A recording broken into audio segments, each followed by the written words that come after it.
at bleak-looking moments like this, that is unfortunately the question that comes to mind, isn't it? What is the point?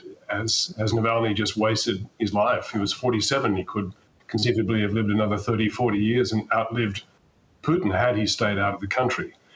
But look, I'd point to a couple of things, Bev. I'd point to what Navalny himself said. So Putin had already tried to kill him once, notoriously, by putting the nerve agent Novichok into his underwear, because it's odorless, invisible, and all the rest, and that failed. And when Navalny recovered, he then decided to go back to Russia, knowing full well that Putin was going to try and kill him. But he said then that I'm a proud Russian, I'm proud of my country, I'm not going to let this man intimidate me from living in my own country. So he went back in full knowledge and to reclaim his country and its reputation, to show the world that there are Russians other than Putin, and Russia does not always have to be a dictatorship. And he said he was trying to show Russia, give Russians hope for a better future. And, you know, you can kill Navalny just as his predecessor as, the leading reform-minded opponent in Russia, Boris Nemtsov, was killed by Putin.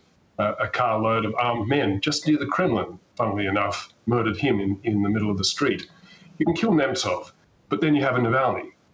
You can kill Navalny, but now you've got his wife, Yulia, who was fated at a security conference in Munich over the weekend, where there were something like 28 heads of government, 56 foreign affairs ministers, and she was promoting the cause there.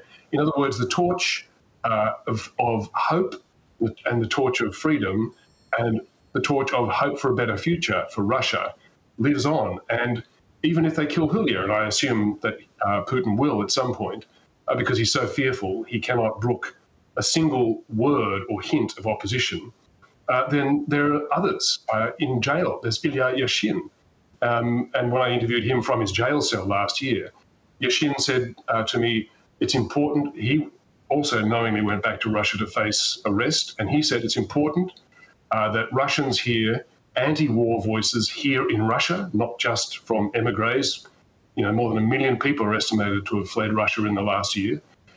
So they believe that it is worth showing Russians that there is a hope, and they don't want that hope ever to die. And as long as the idea lives, they think that it's worth their own lives, in stark contrast to Vladimir Putin and his fearfulness in, the image that sticks in my mind from the weekend, Bev, was Russians spilled out onto the street in small numbers, hundreds, not millions, to mourn Navalny. I saw some footage of a single, just a lone woman standing on a street in Moscow holding a little sign that just said, Alexei Navalny is dead. But even that is intolerable for Putin, whose thugs bundled her up in a van and drove off with her. Yeah. You know, and while he may have strong domination at home and he's created a lot of fear, of course, on the global stage, this is a terrible indictment on his rule, no more so than in the US, where Joe Biden has spoken very strongly out against it. But it does call into question Russia's role in an election year in the US. How critical do you think it's going to be? Well, it turns out that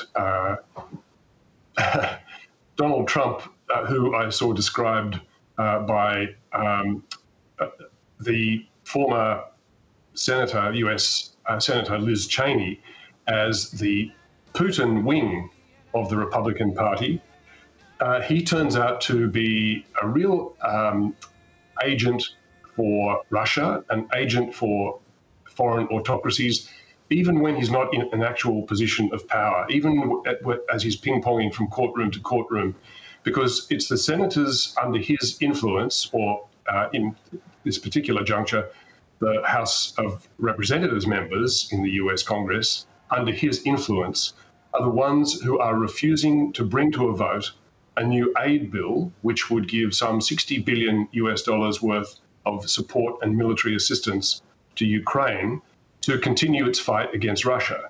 Now, Trump, we know, has long-standing sympathies with Putin, and on the day that Putin launched his full-scale war into Ukraine, Trump's first reaction was the single word, genius. Now, Trump is determined, he's carrying on that view, that position. And, so there are many experts saying it. Lawrence Friedman is the one that I've quoted today, the doyen of British strategic commentators, saying that unless that bill goes through the US House of Representatives soon, then Ukraine will have grave difficulty holding Russia at bay and may lose the war, and Putin thereby extend his influence into Ukraine and abut right up against the EU states themselves. Which is why I'm keen to know too, Peter, your thoughts on Putin's comments after that infamous Tucker Carlson interview that he'd prefer Joe Biden as president of the US, that he's a calmer, more experienced politician.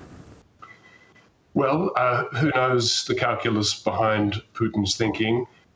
Trump, of course, has embraced that and said, look, see, the guy you're all complaining about, he wants Biden. Biden is his man, which that suits Trump. Presumably that line of attack also suits Putin.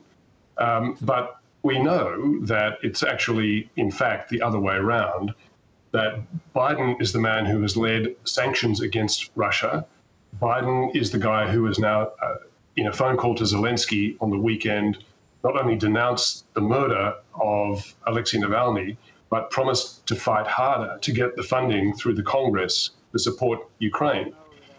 Whereas Donald Trump, again on the same day that Putin invaded Ukraine, Trump said, oh, I like Putin, and Putin likes me. We get on great. And he says, I would solve this in just a few days. He would solve the Ukraine crisis in just a few days, according to Trump. Well, that would be on a very lazy timetable, Bev, according to Donald Trump. He could do it in a single day. Or a few hours. Of course, who knows, a single phone call, who knows whether it would be on Zelensky's terms. One would have to suspect it might be on terms favouring, I don't know, Vladimir Putin. Yes, no doubt it would be Putin. Good to talk as always, Pete. Thanks so much. Pleasure, Bev.